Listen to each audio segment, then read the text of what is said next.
It's not very often we get trucks on FLD tours, so we're going to focus more on that than me being on camera. Hi, I'm Tom Albrecht, and here we have the 2014 Tundra.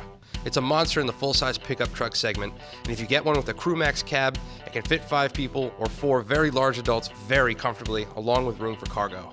Now I know this is a pickup and I should be talking about how much this thing can tow or carry. However, what I have here is the Tundra SR5 TRD Off-Road crewmax 4x4. So let's forget all the conventional pickup talk.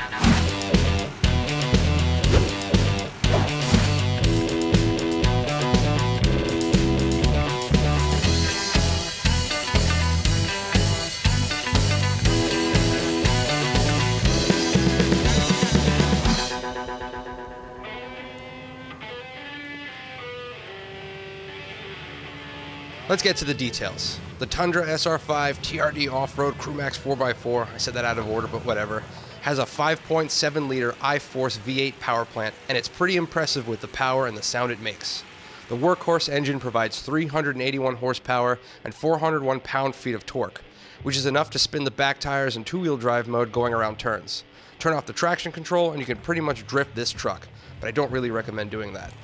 The optional TRD exhaust is loud and profound. It's like a V8 symphony every time you crush the gas pedal, especially in tunnels and underpasses.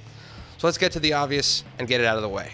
It's really fuel inefficient. At 13 city and 17 highway MPGs, it's pretty bad compared to other trucks on the market, especially with Ford's upcoming EcoBoost F-150, which may have less power, but the truck is nearly 700 pounds lighter than its predecessor, so that'll have a noticeable impact. Anyway, if you really don't care too much about fuel economy when looking for a task-specific vehicle, this truck is serious business. But if you get the exact truck we have here, don't expect to carry too much stuff in the bed, as it's the short version, measuring in at 66.7 inches long. There are standard and long beds available too. As I mentioned, this Tundra comes with the TRD off-road package, which costs shy of $3,800. It replaces the standard wheels with 18-inch TRD off-road alloys, throws on a set of off-road tires, Bilstein shocks, engine skid plate, fuel tank skid plate, and sweet off-road decals. This option also includes the SR5 upgrade package, front bucket seats, power driver's seat, and some other goodies, and the eTune Toyota Premium Audio, which has a nav system and app suite. The screen on the system boasts 7 inches of high definition and relatively quick response to inputs. There's a suite of apps available to use connected to your smartphone, but I didn't spend too much time exploring that. Notes on the interior include ample space, massive center armrest and cubby.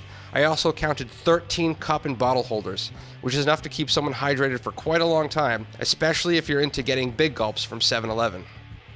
Touch points within reach of the driver felt soft where they needed to be, and the interior plastic seemed, quote, of robust quality. On the drive up to the trails, the feel of the truck on the highway was comfortable. There's been a few complaints lodged at the suspension that's a bit too hard going over potholes and road imperfections, but I would say that it maintained its composure and provided a pretty decent ride comfort. I actually enjoyed the level of road feel and feedback to the steering, pedals, and seat through the suspension, enough to get a good grasp of what's going on beneath you. What I did have a problem with was with steering inputs. They're a bit twitchy at highway speed, and I found myself constantly correcting as the truck wiggled around the lane, likely due to the meaty off-road tires and upgraded suspension. Road noise was noticeable but not annoying, and droned off into oblivion, and I stopped noticing it fairly quickly. Going off-road with the truck in 4x4 low gear mode, it handled steep terrain, rocks, and loose dirt perfectly. Not once was there a moment of fear or lack of faith in the truck that it couldn't make its way around the trails. This isn't exactly the most hardcore off-roading spot, but let's just say if it can handle this without breaking a sweat, it can definitely take a lot more. The suspension had no problem articulating its way around rocks, but the larger turning radius made it difficult to make some of the tighter turns between the trees and tight corners. There was one instance the truck needed to do a 3-point turn up an embankment to make its return trip. For off-roaders, if you're looking to go out into the wilderness and wanted to drive out there on travel trails, I would definitely recommend the Tundra.